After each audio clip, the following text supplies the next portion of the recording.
it's from 1 to 4. Pretty soon there'll be one more. I got whole floors to accept. Mom, I'm in here. I need you to send something. Hey, don't knock over my cocktail. What is it? It's for our drug and alcohol unit. Drug and alcohol unit. Let's see. You should not share your prescription drugs with anyone else. Okay, that makes sense. Now, where is it about how to make a dirty martini? Just sign it. All right. What are they teaching you at that school? You know, around here it's common knowledge that once the kids hit the drug and alcohol unit in 4th grade science, they can turn into narcs and you may have to go underground with your cocktail. I even heard about a mom in the neighborhood who hides her vodka in a coffee mug. Can you believe it? It's barbaric. The only thing that goes in a coffee mug is coffee. Vodka goes in a highball glass. Are they teaching that in the drug and alcohol unit? Well, it's 5 o'clock, time for my cocktail. You know, I didn't always have a 5 o'clock cocktail. But then again, I didn't always have children. Let me tell you how I developed this custom. It all started on a wintry evening at precisely 5 o'clock, the witching hour. Any mother of young children knows what I'm talking about when I say the witching hour. Like the perfect storm, there are many forces at work that converge at once to form this cursed time.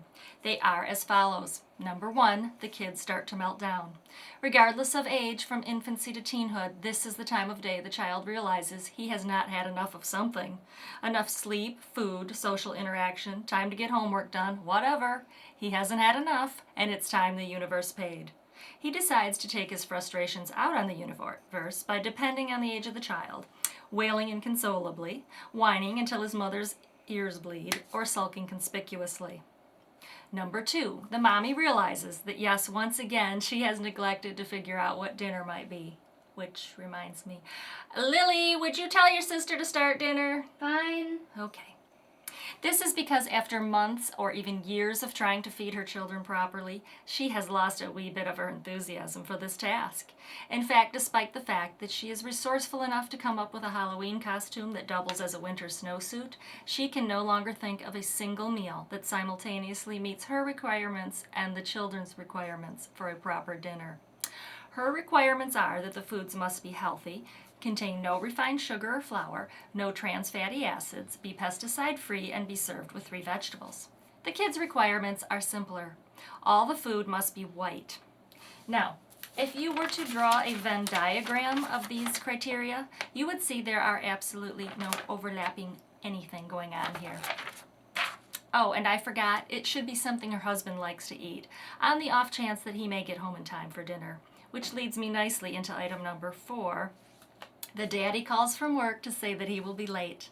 By late, he means later than his usual 7 p.m. time. He means well after the wild and chaotic time of day that the family euphemistically calls bedtime. He also does not mean he will be toiling at his desk through dinner, snacking on a banana and a glass of milk. No. He means he's headed somewhere for cocktails, adult conversation, and a meal prepared and served and cleared away by someone else. This also makes the mommy a bit resentful.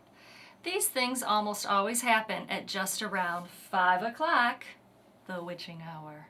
Together, the fine balance of order that has been established since the children returned from school collapses like the house of cards it always was. Children begin screaming, mommies begin slamming cupboards and pots and pans, pets howl, and potted plants wither as an evil wind blows through the household.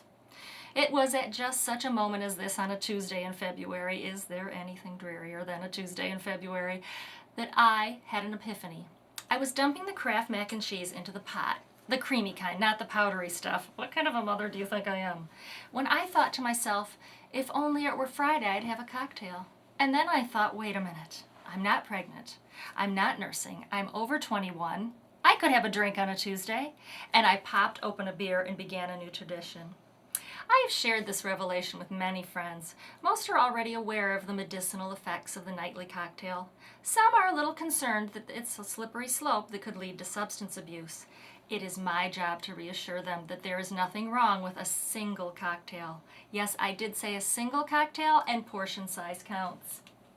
This is not a single serving of wine, any more than a big gulp is a single serving of cola. We all know someone in the neighborhood who says, I'll just have 1 glass while holding a fishbowl-sized wine glass. Don't be her. Anywho, sometimes my friends come to me with their cocktail concerns, and I, like the Dalai Lama of booze, impart my wisdom. Here are some of their questions and my answers. Dear self-righteous housewife, isn't it wrong to drink alone? You are not alone, your kids are home.